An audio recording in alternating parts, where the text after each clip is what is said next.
everyone! Welcome back to Ballet and Balance with me, Gabby, who just had coffee. Okay, that was really lame. Okay, so today's talk is about, I just had like a large coffee, so I'm like, zing! Today's topic is about balancing dance and academics and social life and etc, etc, etc. So let's get going. Okay, I'm reading off a PowerPoint, so if I keep looking over here, that's why. Let's get our life in balance. This was something when I asked my students what they want me to talk about, this was like top 3. So this is my 5 ingredients to having a balanced life. Number 1, get organized. You got your pen and paper, you're gonna want to write this down. Number 1, get organized. It's syllabus week. You just started your sophomore year in high school, hypothetically. This is what you need to mark. Your teacher says, here's the syllabus. Get a pen and paper. This is what you need to mark. Start with all your tests and projects. Actually, let's even backtrack from that. Get a planner. First of all, get a planner. Why do you need a planner? Well, I'm going to explain to you why you need a planner. This is my planner.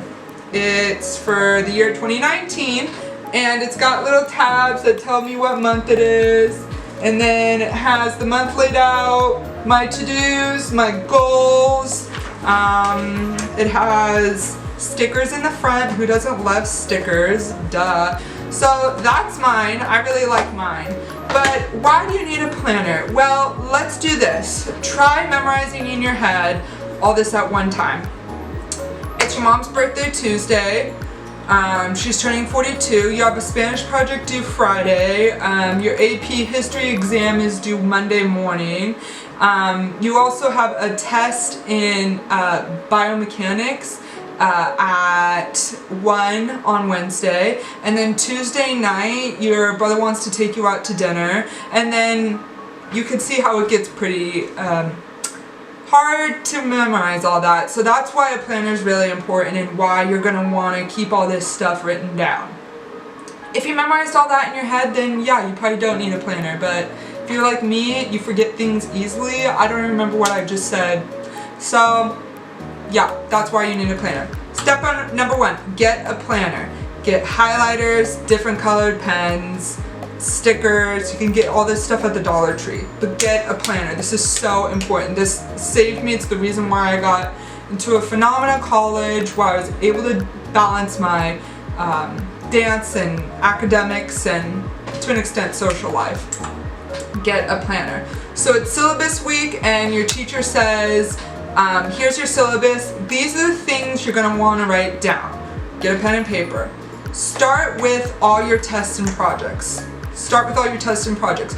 You're going to want to write these down because these are probably worth the most percentage of your grade. So those are going to be the things you don't want to miss. Start with all your tests and projects. Then what you want to move to is your quizzes. Those are probably like the next biggest portion of your grade. Move to your quizzes. Mark down what day it is. Mark down how much time you may think you're going to need. Mark those down. Highlight them. Use a different colored pen. For me, I would, Spanish was one color, AP English was another color, etc., etc. Or highlight them a different color.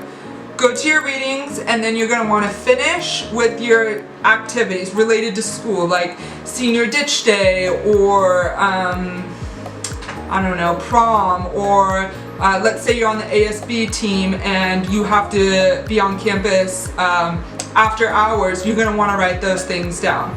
Take into account how long, or guesstimate how long these things are going to take. If you don't know, feel comfortable approaching your teacher and saying, hey, the math test that we have Wednesday, about how many hours do you think that's going to take for me to study and become an expert on? And they'll give you a ballpark. So take that into account. Okay, so we have our syllabus handled. Now we're going to move into our dance agenda. And these things are usually most studios don't hand you a list of this is the date when things happen in the very beginning of the season. So this is why it's super important also to have a planner so that you can write these things as you go throughout the season.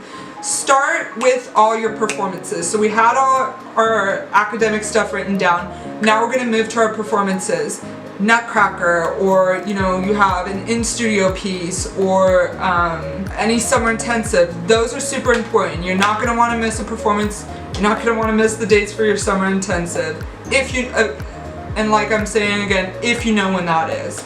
Then you're going to want to move to your rehearsals. So I know for Nutcracker, at least at my studio, the 2 weeks prior to performance, you were in the theater.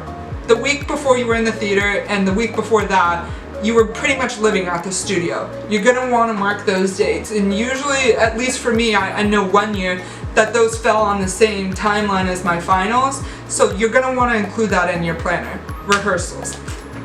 The next piece that you want to include is private lessons. If you have a private point practice with a teacher, what day that's on. Maybe it's the day before a big test. You're going to want to study for that test ahead of time, knowing that you have that private lesson the night before, and you don't want to be cramming at 11 o'clock at night, 12 o'clock at night, because that's just not efficient and you're not going to retain anything in that sense. And then end maybe with your mentorships. Maybe you are private teaching someone, or you're coaching someone, or there's a little girl that says I need help, with X, Y, and Z, and you take an hour out of your day to do that. Include those.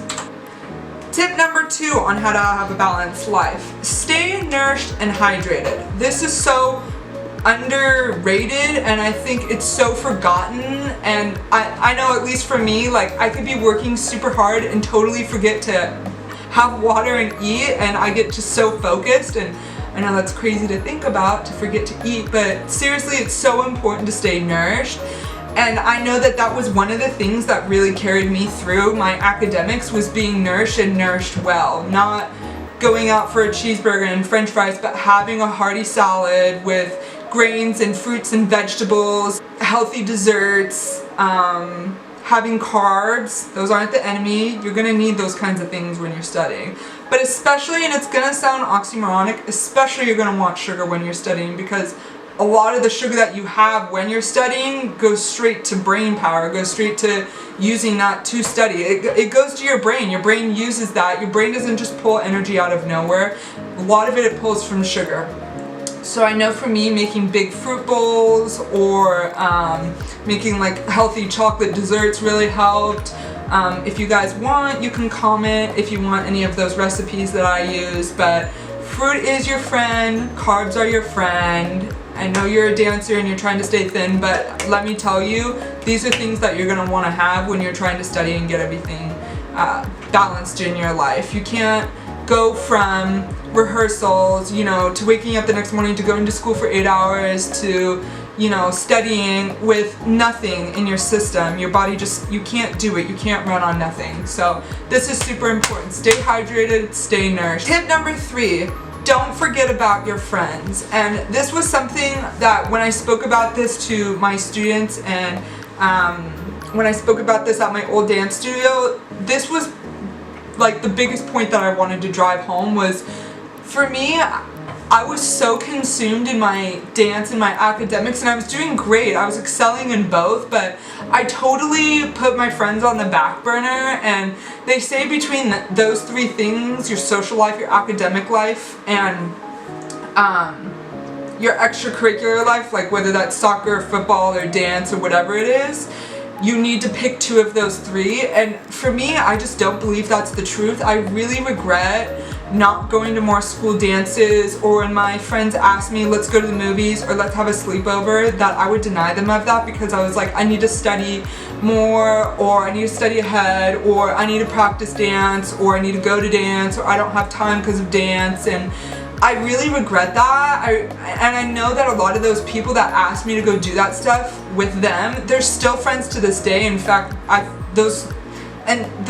group of people that I'm thinking about in particular, they're best friends. So I feel like I almost missed out on friendships, and it's not that I don't regret having dance be a great part of my life. It's that there was a balance there, but I was thinking in my head, dance is my life. Dance is what defines me. I need to pour everything into it. And if I don't have good grades, I'm not going to get into a good school. And it was just, there should have been a balance there, and I really regret it. So don't forget about your friends. Tip number 3, don't forget about your friends. Remember that dance is only one part of your life, and having friends and social connections and people to vent to and people that understand where you are and probably have the same frustrations as you is so important, because it's very easy to vent to your parents in the car, but sometimes they don't really understand everything you're going through. So that is super important. Make your social connections a priority. So what does that look like? I mean, at least for me, when my friends ask me, let's go to the movies, it's Friday night. Let's take that for instance. And I know that I have a week full of rehearsals and I have a test that coming Monday. What does that look like? How can I make time for my friends that night? It's this: plan ahead. Plan ahead. If you know that you have a test in algebra on Monday, don't start studying Sunday night. Don't take all day Saturday to cram. Don't study on the night when your friends say, hey, let's go to the movies. Plan ahead of time. If you have an hour lunch break, use that to start studying some of the terminology or start studying the formulas. And as a side note to that, I think that, as a side note to all of this, and I was doing a little bit of research on how to balance. I watched a lot of TED Talks and did a lot of research on how do you balance everything, just because I had thoughts in my head, but I knew that there was more than what I was thinking. One physician I was hearing from in particular, her name's Dr. Shimi Kong. She's an award-winning Harvard-trained doctor of psychology. She said one thing that has been led to show an awesome life is adaptability. So I think that was something that I really missed the mark on in high school, and I would, no, not so much in college, but in high school, was that when I failed, I just would pull completely out of something. If I was failing academics, then I would just stop talking to my friends, or if I was failing in dance, I would just pull away from my academics. And you need to be able to adapt. So if you studied ahead for that Spanish test, let's say you studied 4 hours for your test and you come back and the test is a C and you were shooting for a B, maybe you need to take 5 hours next time, or maybe you need to take an extra hour to tutor, or you just need to learn to adapt to the situation. So don't get frustrated when you don't have your schedule down the very first month. It's going to take time to learn and get a groove. And I know it's frustrating because it's almost like towards the end of the semester, you're like, I finally feel like I found my perfect schedule, and then it's like the semester ends. So be okay with that. Be okay with making mistakes. Be okay with getting the C and the B. Be okay with, maybe missing out on having that sleepover Friday night, but the next Friday you're able to decorate the school for the upcoming dance. Be okay with adapting and making mistakes and then changing from that. Tip number 4, don't forget about your spirituality. At least for me, I'm Christian, so spending time with God, praying and reflecting on my day and reflecting on those successes with Him was super important to me. It definitely recentered me, and it reminded me that I've come so far, and even if I bombed a quiz, I knew that I could pick myself up and keep going. But it was in those moments of prayer, or for you it could be meditation or whatever it is that you believe in, even if it's just, I don't know, whatever your spirituality realm is, don't forget about your spirituality and to recenter yourself and to meditate and to look back and see how far you've come. That's super, super important, and it's what helped me keep a lot of my emotions in control.